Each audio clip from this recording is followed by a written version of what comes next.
What's up, BMWK fam? I kind of messed that up, didn't I? What's up, BMWK fam? This is yours truly, Ayize and Aiyana, and we're so happy to be here with you all again for another BMWK takeover.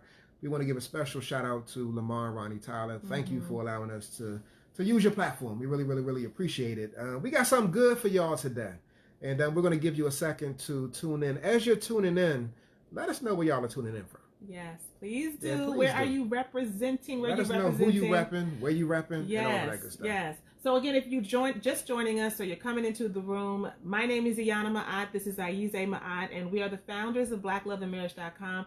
We love to come on over to Black and Married with Kids and do a takeover and let folks know some things. We love when y'all drop your comments and let us know some things, because everybody here on the BMWK page in the BMWK family is serious. Yeah. Y'all be serious about your business when it comes to your relationship, your family, and really trying to go to the next level. So again, as you come into the room, let us know where you're repping from. We see you, Willie Ann from Mississippi, and Rachel. Hey, yes. Yeah. We were in You Saved Me. That's the Tyler's movie, and yes, our son is on This Is Us.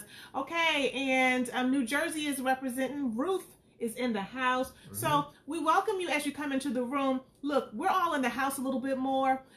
Even if you have to go out to work, you are rolling out and coming back a little bit sooner. You ain't really got nowhere to go. Some things are starting to open up, but the reality is that we know from our counseling and coaching practice, we know from those who we talk to all the time, that folks are having a little more difficulty with their mouth. Down, yeah. Little more difficulty. Just a little bit. Just a little bit more. So we want to remind you, because I want to say that most folks know these things in general, but we sometimes fall into patterns, and we get lazy with it, and we just kind of do whatever. We don't even give our husband or our wife the common courtesy we give our coworker. We don't give them the common courtesy we give the man at the McDonald's passing us our French fries. You know what I'm saying? Yeah, you know about that, huh? No. What should I say? I know about getting some French fries? You know about getting some French fries. Well, so anyway, so we want to today, again, just talk about 4 ways your mouth is what? Messing up your marriage. Messing up your marriage. Yes, indeed. All right. So here's the first thing. The first one.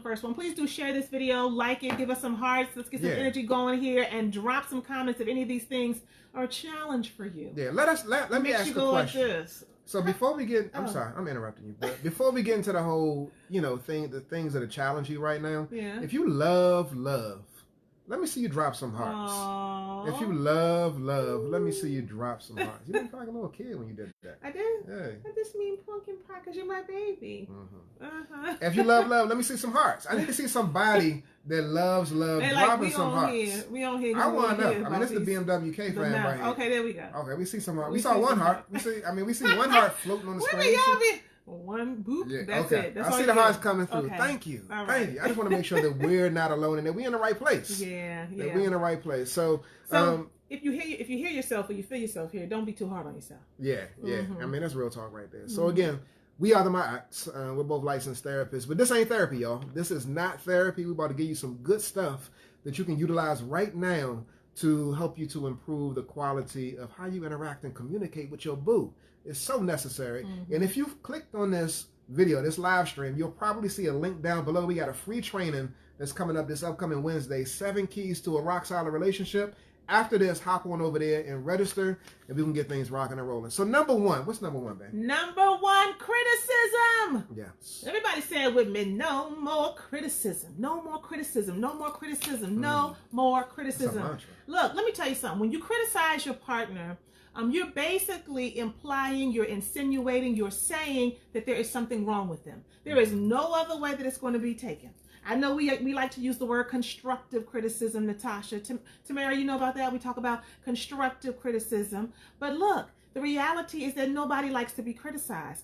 And some of us are more critical than others. And what I know about myself, what I know about others, is that if you tend to be a critical person, or someone has told you that, you probably criticize yourself more than you criticize anybody. You're hard on folks because you have high expectations. And not only do you have high expectations of other people and your partner, you got high expectations of yourself. So on some level, you feel justified. Yeah. You feel like, hey, look, we all got to get out here and, be living the real world. So sometimes you're going to hear some things that you may not want to hear, but it's true. How many times people said that? Yeah. It's true, though. It's true. Yeah. You need to work on that. And the reality, guys, is that in a marriage, in a committed, loving relationship, we cannot just criticize or give feedback without permission and without a plan. You have to give feedback with a plan. You have to be intentional and strategic. And the antidote to criticism is always making a request. Instead of criticizing, just make a request. You can't tell me one piece of criticism that doesn't have a request in it, that you cannot pull a request out of. Instead of saying what you don't like, what they're not doing, just ask for what you need. Just say what would be helpful. Just talk about what you need from your partner. So that's number one. Stop criticizing and figure out how you can make a request, and do not make a global attack on your partner's personality or how they're showing up in your marriage, because that is damaging and it will come back to haunt you later on. So that's number one. That's true. No more criticism. And real talk, we're speaking about during this quarantine time. I actually made a mistake a couple of weeks ago. What? And criticized my wife. On the low. What you about my food? What about my cooking?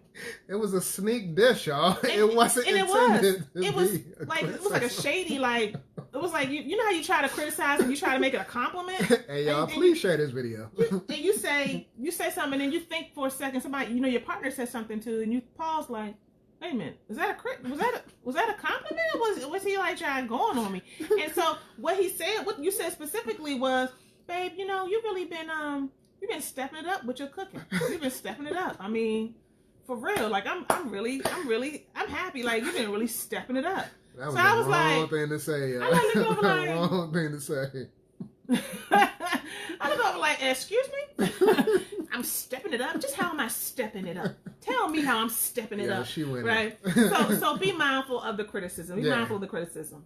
Be extremely mindful, y'all. So number two, y'all. So criticism is number one. Number two, if we're going to say no more criticism, can we just say no more defensiveness? Down with the defensive. Yes, put your dupes down. Put them down, Slim. Put them down, sisters. Put them down. Put your dukes down. No more defensiveness. When we're in a space in our relationships, and we're attempting to connect in and be vulnerable and get intimate and get close and really understand our partner better, the reality is that he or she may say some things that trigger certain things inside of you. Yeah. And so when they trigger something inside of you, guess what you have a tendency to do? Clap back.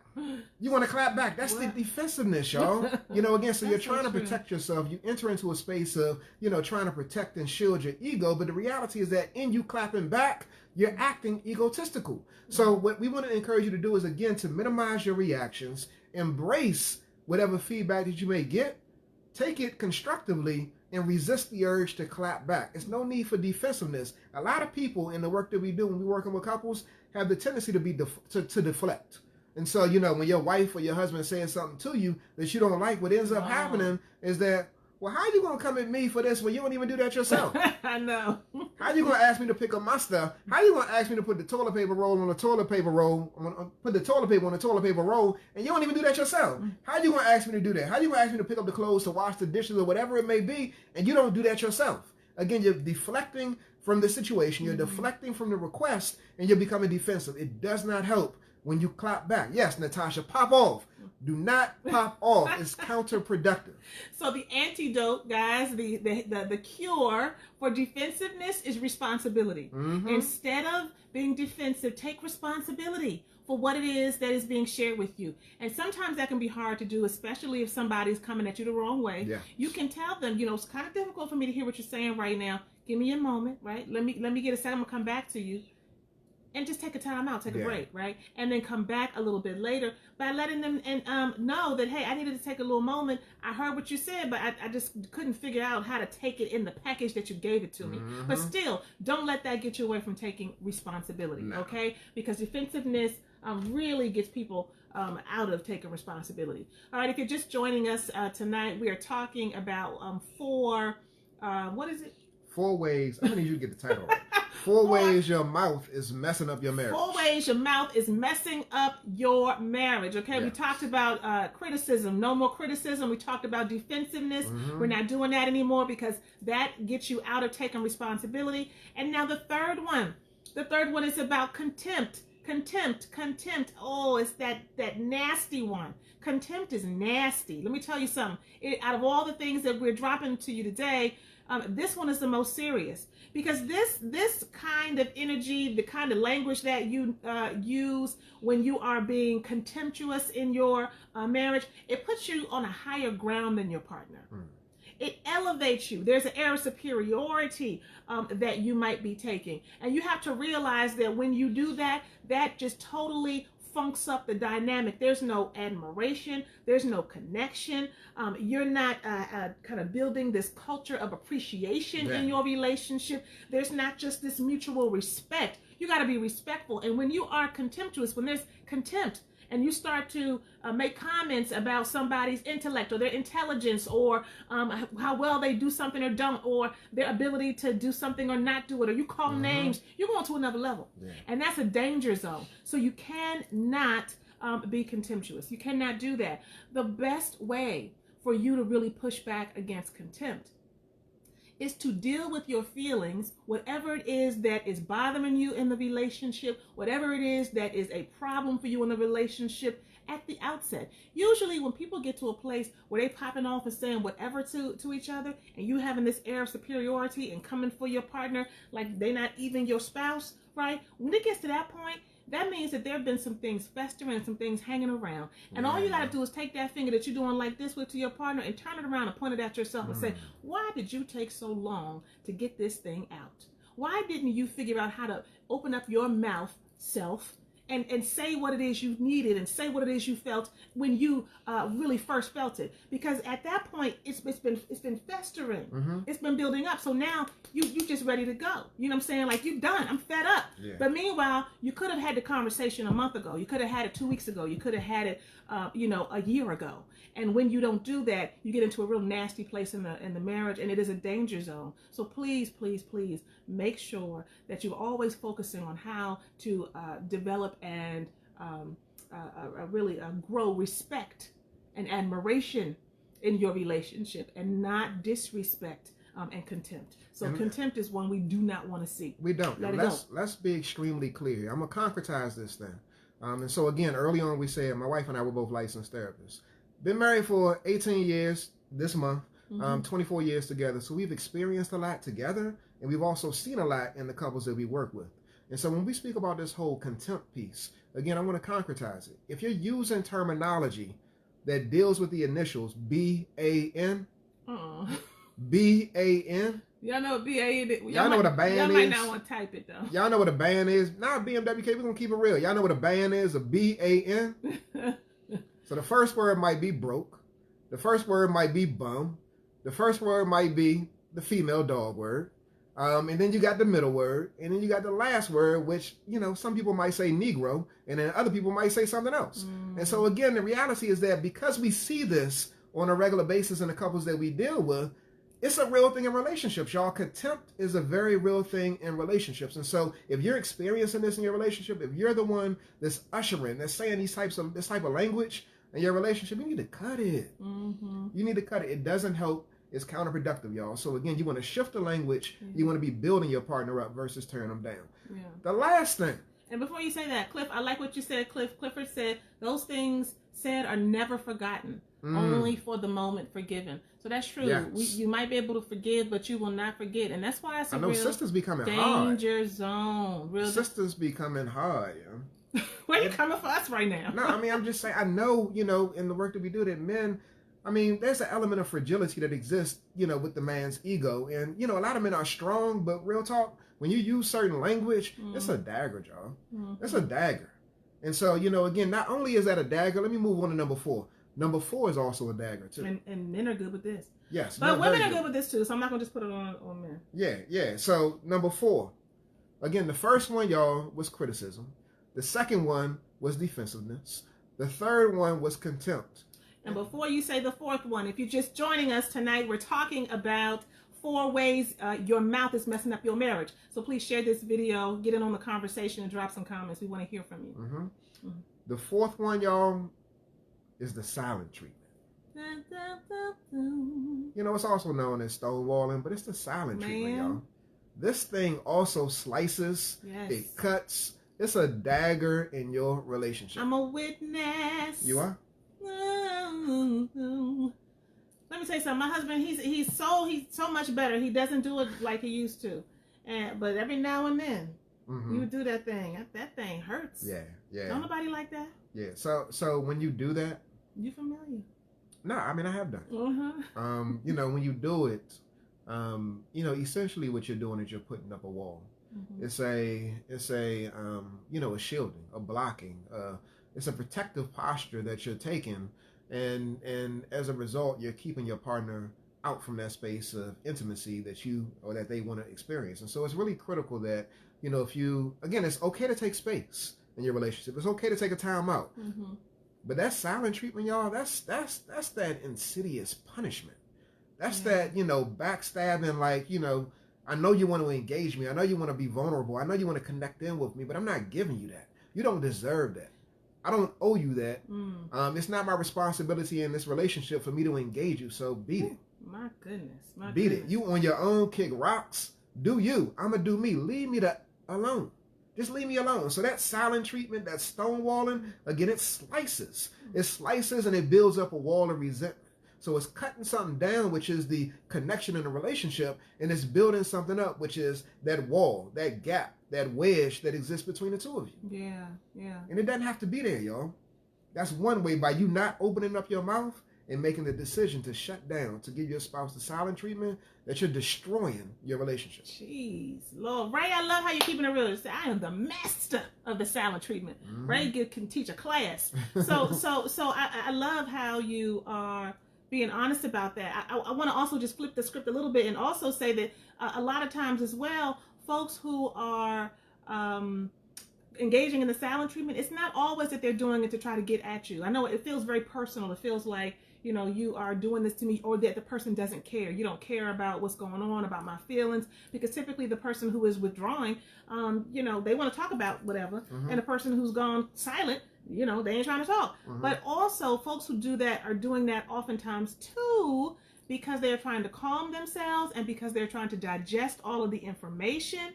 And they're trying to make sure that they are in a place where they can just kind of, you know, center themselves so they don't say something they're not supposed to say, right? So that they can really respond in a way that's going to be helpful. They may not tell you all of that, right? But they really are trying to calm themselves and to make sure that they can digest and process everything. And when you, the person on the other side who wants to talk about it, you don't know that just makes you more irate, right? Like you demand, like, talk to me, or you just like, you know what, you can play that game. We're going to both be up in here not saying nothing then. Fine. And that's just a dangerous, vicious cycle. But I did want to share that because I think sometimes we do personalize our partner's behaviors and think it's about us and what they're trying to do to us, right? But oftentimes we're just all doing the best that we can. You understand? And so sometimes folks really are, they're overwhelmed with all of the information, all of the energy, all of the perhaps drama that's going on, and they just need a moment. And so shutting down is a way for them to maintain themselves, even though it may not be helpful in the moment for the relationship.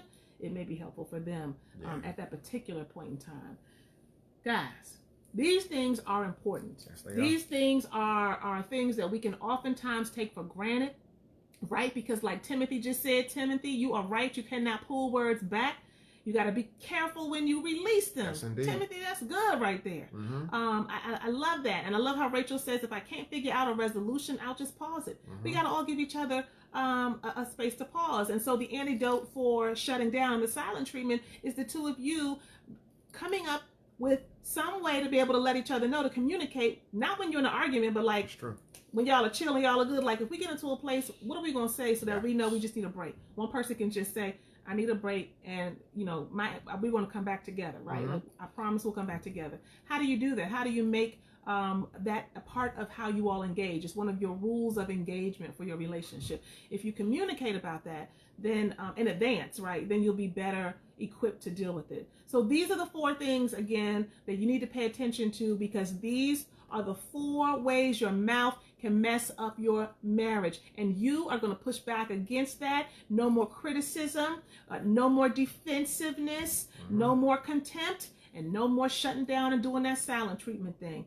In today's times, in these unprecedented times, we need each other. We do. We need each other. You need your boo and they need you. But the only way that you all can come together in the way that you need to is if you stop playing, start pushing, and communicate. Absolutely. Be patient with each other. Love one another. Come to our free training this upcoming Wednesday. Next Wednesday. This Wednesday. 7 keys to a rock solid relationship. The link is in the description. It's bit.ly/rock solid relationship. Please come. If y'all got something from this, please give us some hearts. Yeah, give us some hearts if y'all got something from this. They got some good insight yourself. I want to see some hearts rolling across the screen. I like to see the love. I like to feel the love. Yes, I want to see them hearts. Oh my goodness. All right, guys, this has been good. Continue. There go the hearts. Thank you so much. Continue to be there for one another, to do your work, and to put your relationship first. Peace, y'all. See y'all Wednesday.